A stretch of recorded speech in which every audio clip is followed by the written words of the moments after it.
welcome to the Sisters for Fitness Wellness Show. I'm Stephanie Gaines-Bryant. Our guest today is Jazmin Ghent. She's an internationally acclaimed jazz artist. Welcome. Thank you so much for having me. I'm so happy to be here. Jazmin, this is your third time coming on the show. Yes. And so much has changed over the last 2 years since you were here. For one, let's give you your props with the NAACP award. Tell us what you won. Oh my goodness. I was in Australia and I found out I won an NAACP Image Award for a most outstanding jazz album. I'm so shocked. I'm thankful, humbled. It's amazing. And you were in Australia, so you just came back from what? Or it's not just, but you were coming back from what cruise was this? It was the Dave Koz cruise, which was, that was so much fun. We were in Australia for 2.5 weeks, and there are 2 voyages, so 2 different groups of thousands of people, and on this big cruise ship.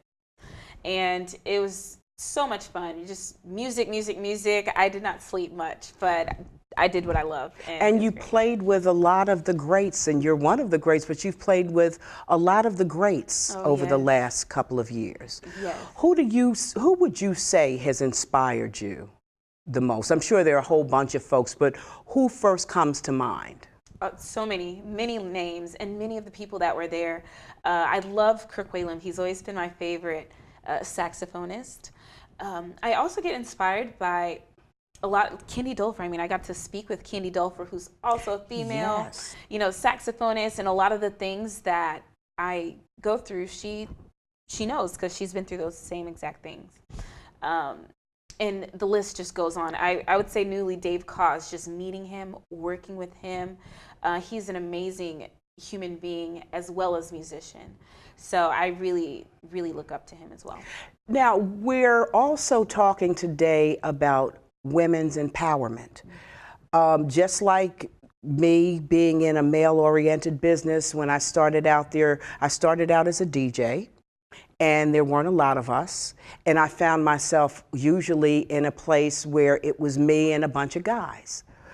And how do you stay strong? How do you stay empowered when you're in such a male-oriented environment? You know, it's crazy. After doing this for like 5 years, you just kind of get used to it. However, I always think to myself, I'm not just representing, female saxophonists, but I'm representing females, female musicians, African-American women, Black women. So I see it goes way past me as a person, way past Jazmin Ghent, but also to future female musicians to come. So I know that, I carry that weight and I do the best that I can, but I also know I'm not one of the guys. At the end of the day, if everyone's sitting and we're backstage and everyone's having a conversation, sometimes, I might sit there quietly or not put too much into the conversation, because I always think to myself, I'm representing more than just Jazmin Ghent. We were talking off camera about how the world is so different now than it was 30 years ago when I got started. There were limited avenues to someone getting their music played, to someone getting to the level that you are at today. You were a slave to the record company. You were a slave to the radio station. I remember how working at an urban radio station, Music Day was Tuesday. You'd see like 100 artists or 100 record company representatives in the lobby waiting for just a minute to speak to the music director, who could only add 8 songs that week. Wow. So most of those people who were standing in the lobby were going to walk away disappointed. Oh. There are so many more avenues now, beginning with social media. Yes, which, I mean, it's great for the actual artists because it puts more in our hands. We're able to track the trends of our music and what songs people like to listen to more. As far as advertising for shows, that's in our hand as well. We're able to choose how we like to promote ourselves, in our music. And some things still stand, the same. It's still a hustle, to get out there and to get your songs playing on the radio. However, you don't have to work through, if you choose, you can be an independent artist. You don't have to work through those record companies, which of course are still there and still stand, but we have more options, I would say. So you consider yourself an independent artist? I am an independent artist, and we have spoken. My mom actually manages me. I'm so thankful for that as well. So, who is my sister, by the way? Yes. But I'm so thankful that she does that, because she truly has my best interest at heart, and we're always just talking about different things within the business.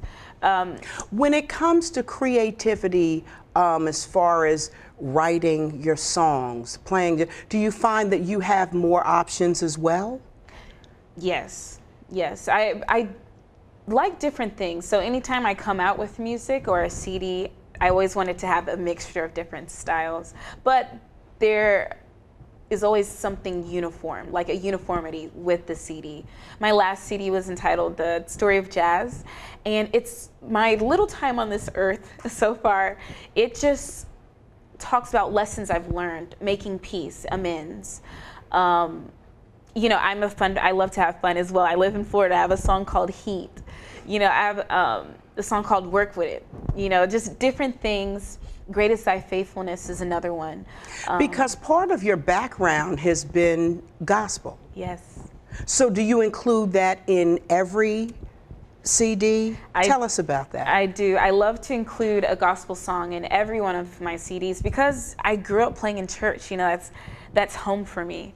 And, I wouldn't be myself without adding, one gospel song on there, or one hymn on there. So I always do like a twist to a hymn, like Greatest Thy Faithfulness. How does your Southern roots play into all of that? Because you're a Southern girl. Very much so, in what I eat and and in the music. So I love soulful music, and of course that is related to the South many times. But soulful food, soulful music, and I want that to be portrayed in what I do, everything I do. So, and especially in my songs. What did it feel like the first time you saw that you were charting, that something that you had created had been that successful? What's that feel like? Oh my goodness, it's very, very surreal. I didn't know how to feel. It was really shock, because you never know. Just when we were talking earlier, you're thinking about different ways to promote yourself, different ways or music that you're writing, and you never know how it's going to be received. So it was definitely, I was so excited. It was eye-opening that, people were listening and receiving the song well. Do you find sometimes you're small in stature, you're an African-American woman, do you find sometimes that you have to really put your foot down in this male-oriented space that you're in? Is that one of the challenges? Definitely. And sometimes it's hard for women, because you can, be given a name just for being assertive, really is what it is. And saying like, hey, this song is not like that. It's played like this. Or, just being forward about how you like things done. And not just with music, but just as a person, just your interaction. Because sometimes if you give the shy or the quiet expressions or feelings, then it kind of gives that yellow light, and then sometimes you're not even taken seriously if that's what you're portraying. So I'm sure it's a process. It is, and it's a journey, like you're saying, a process journey, because I'm still, just learning those things now, which again, with the Story of Jazz, some of those I put in music, like these things that I'm learning about myself as a person and a musician. Let's talk about your newest product. Let's tell us about that. As I said, the CD is just all about some of the lessons that I have learned. There's one song on there, and I know you've listened to the song as well. And the song is called Self-Love. And it's not just about men, but it's also about men and women. Sometimes people aspire to have someone that's a quote unquote 10, you know, the person that Yes. has it all, cooks, works out, you know, leads Bible study, you know, and that person does exist. Your ideal person does exist, but I have to remind myself, and I'm sure people have to do this, that you have to possess those same qualities, you know, in order to get that. Yes. And you say it that some people want a 10 and they're, what is it? Go ahead. Oh, goodness. Well, the words say you're looking for a 10, but you're maybe a 5 or 4. Exactly. So. I was talking about that with my son the other night. He was talking about some friends of his and their choices of young ladies, and they were saying that they were looking for a Michelle Obama. And my question is, but are you Barack? I love it. You know, so Yes. that is so true. And I think people gravitate to things or to music, something that hits your ears. And that hit my ears. And I hear it all the time. Just, you know, sometimes I have to catch myself and I'm like, you have to make sure that I'm organized if I want a person who's, you know, organized person, or, you know, things that I'm working on. And so many people, I know you've heard it many times, where people want, you know. Yes. And we have things to work on ourselves. Yes, we absolutely do. So that's one of the songs that you're going to play for us. So can we hear that? Yes, definitely. Okay. So you're watching the Sisters for Fitness Wellness Show. I'm Stephanie Gaines-Bryant. Our guest today is internationally acclaimed jazz artist, saxophonist Jazmin Ghent, and she's going to play something for us when we come back.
Hello and welcome back to the Sisters for Fitness Wellness Show. I'm Stephanie Gaines-Bryant. Our guest today is internationally acclaimed jazz artist Jazmin Ghent. Jazmin, that was absolutely wonderful, as it always is. Thank you so much. I truly enjoy playing and being here. And also, Jazmin, this isn't the only thing you do. What I like about you, and as we speak about women's empowerment, you have your bachelor's degree from the University of Florida. Florida State University. Oh, if I know there's some folks out there who are going to get me for saying that. That's funny, 'cause it's like our rival. Yes, exactly. Yes, they know exactly what you mean. It's all good. And you also have a master's as well. Yes, from Tennessee State University in Nashville. And you teach. I do. I love teaching. I love education. I have a part in the future of this world, of our country. Exactly. What grade? So I teach music to an elementary school, and it's K through 5, kindergarten all the way up to 5th grade. Wow. And what's so funny about dealing with kids is how they just so quickly catch on to things. And if you catch them at just that right time, what they can do is just incredible. What were you thinking at that age? Did you know at that age what you were going to do, where you were going to be? Or did you just have a feeling, or what was it? Absolutely not. I had no idea. Sometimes in elementary school, you're thinking like, I'm going to be an astronaut, I'm going to be a doctor. I thought I was going to be, all these things. And I started getting into music around 3rd grade. 2nd grade, I started piano, but I really started enjoying and liking it around 3rd grade.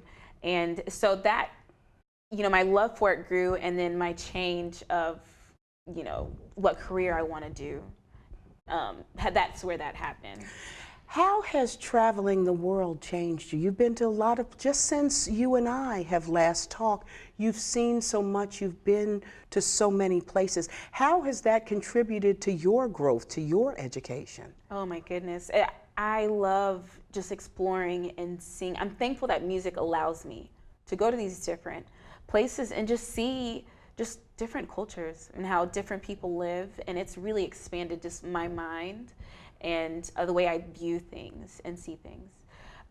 So it's funny because whenever I go somewhere, just like Australia, when I went there, I went back to my classroom, and it allowed me to teach my students something new. And I showed them, a video of like the didgeridoo. So I met and what is that? Which is this long, it's a crazy name too, but it's an Australian instrument from the Aborigine, like their culture. And it's a long, I don't know what type of wood they use, but it's long, and they blow into it, and it has this deep, dark sound. It's so awesome. And I was able to show my students a video of the didgeridoo. I met a friend who actually plays the didgeridoo, so I was able to say, hey, this is Miss Jen's friend, and watch this person. And they were all so mesmerized. And I want them to see, like, this could be you one day. You have every ability to do this. Where are you off to? Oh, as far as next? Yes. I'm going to Akron, Ohio. And oh my goodness, I will be in Barbados this year. That's fun. Albuquerque, New Mexico. I should know this, right? But you're going to be all over the place. I'm thankful. I'm excited. In other words. Yes. So do you have any idea of do you plan to continue teaching no matter what? Or is it something that you may have to let go of as you continue to pursue your career? And I'm sure if you do, that you'll always go back. Yes. And I've been teaching now 4 years, almost 4 years. I'm almost there. And I love teaching, so I'm just juggling and trying to do it as long as I can. And thankfully, because I do have to take some days off, but thankfully, my administration is so supportive, and I'm thankful. Yeah, and they've got a star on their hands. These kids, they just don't know. They probably just see, oh, it's just Miss Ghent. They just don't know. It's funny. If I ever show them, or sometimes I bring my saxophone and play for them sometimes, and they're just, it's funny, the reaction. But if I show them a video, and I never say that it's me, I just show a video, and they're like, That's you. That's you. And then I tell them, no, it's not. No, it's not. It's my twin. And I actually have a twin. So, yes, you do. so sometimes they believe me and they're like, no, that's you. It's the funniest thing. But now the next song you're gonna play, it deals with something I love. It deals with that kind of empowerment and finding yourself. Tell us about that. Yes, this song was actually written with the amazing, pianist and producer Jeff Lorber. Wow. And which is such an honor to work with him. But the message of the song, it's called Amends, and it's all about just forgiveness. And sometimes we hold on to things for just, yes, and I've been guilty of that. You hold on to things just for years and years, and we don't let go. And the song is just all about just letting go. Making peace, forgiveness. Which is what we all need to do, not just as individuals, but as a country, as a people. We need to just kind of let go. Yes, I agree. And how did playing with him kind of inspire you? Oh my goodness. I got to speak with him first before, we started on the song, and he was just saying his take on music and the music business, the direction that music and jazz is going. And that was so interesting. And how do you feel, what direction do you feel that jazz is going? Because of course it has never gotten the recognition that it should get. What do you think about this direction that it's going in? I think jazz is going in a good direction. And I love to ask, established jazz musicians, like, where do you, their take as well. But I believe it is my responsibility as the upcoming generation to fuse different styles of music with jazz, and so it can appeal to a large audience and people within my age range and even my students. And I even developed a curriculum on teaching jazz to young kids because I think it's so What's important. the best way to go about that, introducing them to jazz? I think as long as it's how it's presented, so that it's appealing. We took recorders and we were improvising with recorders, with the elementary students. Or, we talked about scatting and we did a jazz dance. And so I think it's just how the music is presented. And it has been presented in a way where it's like, oh, this came from, the 50s and the 60s. And Exactly. And that's not going to get them excited. And I know my kids, especially my daughter Kendall, she absolutely loves jazz. And you think, oh, these young kids, all they like is rap and all they like. No, they don't. If you present it to them in the right way, then it's something that they can grow to love, and maybe one day they can do what you're doing. Yes, yes. We can't let this thing that we created, we can't let it die. I totally agree. I agree. And I also agree that believe that it's my responsibility to put it out there and just make jazz expand even further than what it is. So what we're going to do now is you're going to play another song for us. You're going to take us out of here. I don't want to let you go. I love coming here every time. It's so much fun. I don't want to go. Yes, I don't want to let you go. I want to have you come here and play 5 hours worth of music, and I will just sit here. I think my lip would be... It'd be gone by that point. Well, let's get ready to do that. This is jazz artist Jazmin Ghent. Can you introduce the song that you're about to play? This song is entitled Amends from my new CD, The Story of Jazz. All right. You're watching the Sisters for Fitness Wellness Show. I'm Stephanie Gaines-Bryant. We'll be right back.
jazz artist Jazmin Ghent on the Sisters for Fitness Wellness Show. I'm Stephanie Gaines-Bryant. Have a great day.